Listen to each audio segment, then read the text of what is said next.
प्रदेश विधानसभा के शिमला में जारी मानसून सत्र के तीसरे दिन आज सदन में रोजगार के मुद्दे पर जोरदार हंगामा हुआ। भाजपा विधायक रणधीर शर्मा ने कहा कि रोजगार को लेकर सरकार ने 5 लाख नौकरियां देने का वायदा किया था और पहली कैबिनेट बैठक में 1 लाख नौकरियां देने की बात भी कही गई थी। उन्होंने सवाल किया कि क्या सरकार ने नौकरियां दी और निजी क्षेत्र में यदि कोई युवा नौकरी लेता है तो सरकार उसे खुद दिया गया रोजगार क्यों बताती है। रणधीर शर्मा ने कहा कि सरकार युवाओं को रोजगार के नाम पर गुमराह कर रही है। इस पर मुख्यमंत्री सुखविंदर सिंह सुक्खू ने कहा कि कांग्रेस ने घोषणा पत्र में रोजगार देने की बात की थी और रोजगार दिया भी गया है। उन्होंने कहा कि पूर्व भाजपा सरकार ने 900 संस्थान खोले जिनका कोई आधार नहीं था। प्रदेश की वर्तमान सरकार पहले भर्तियां और फिर संस्थान खोलने पर बल दे रही है। उन्होंने कहा कि 3000 टीजीटी मेडिकल नॉन मेडिकल की नियुक्तियां दी गई है, जबकि जेबीटी में अब तक बैच वाइज 1500 नौकरियां दी जा चुकी है। आईपीएच में 5000 पद भरे गए हैं। वहीं वन विभाग में फॉरेस्ट गार्ड के स्थान पर 2061 वन मित्र भर्ती किए गए हैं। रोजगार पर मुख्यमंत्री द्वारा दिए गए बयान पर सदन में जोरदार हंगामा हुआ और विपक्ष ने सरकार के खिलाफ जमकर नारेबाजी की। विपक्ष ने कहा कि सरकार ने हर साल 1 लाख नौकरियां देने का झूठा वायदा किया है। भाजपा विधायक विक्रम ठाकुर ने कहा कि मुख्यमंत्री आधारहीन आंकड़े पेश कर जनता को गुमराह कर रहे हैं। वहीं उप मुख्यमंत्री ने 58 साल वाली पक्की नौकरी देने का वायदा किया था, जिस पर अभी तक कोई अमल नहीं किया गया है। रोजगार के मुद्दे पर नेता प्रतिपक्ष जयराम ठाकुर ने कहा कि मुख्यमंत्री झूठी बातें कर सदन को गुमराह कर रहे हैं, जो सरकार की विश्वसनीयता पर बड़ा सवाल है।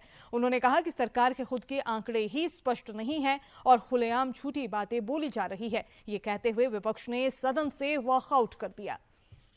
पक्की नौकरियां, पेंशन वाली नौकरियां, ये बात कही।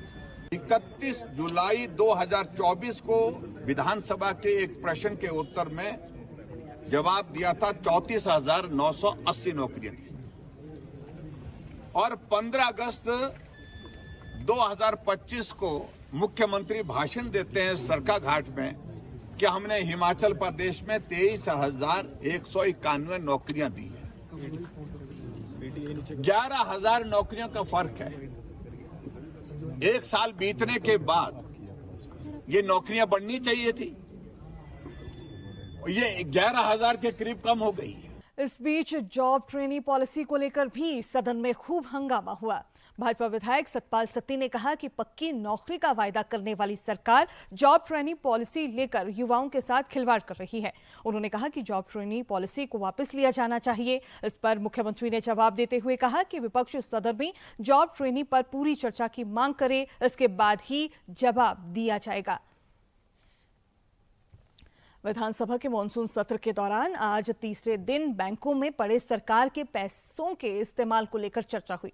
विधायक रणधीर शर्मा ने सरकार से पूछा कि बैंक एफडी में सरकार का जो पैसा है उसे सरकार किस तरह से खर्च करती है, इसे लेकर सरकार की क्या नीति है और इनके खर्च करने की क्या प्रक्रिया है। इस पर मुख्यमंत्री ने कहा कि एफडी पर मिलने वाला ब्याज का पैसा सरकार का है और अलग अलग विभागों की आवश्यकताओं के अनुसार इसे खर्च किया जाएगा।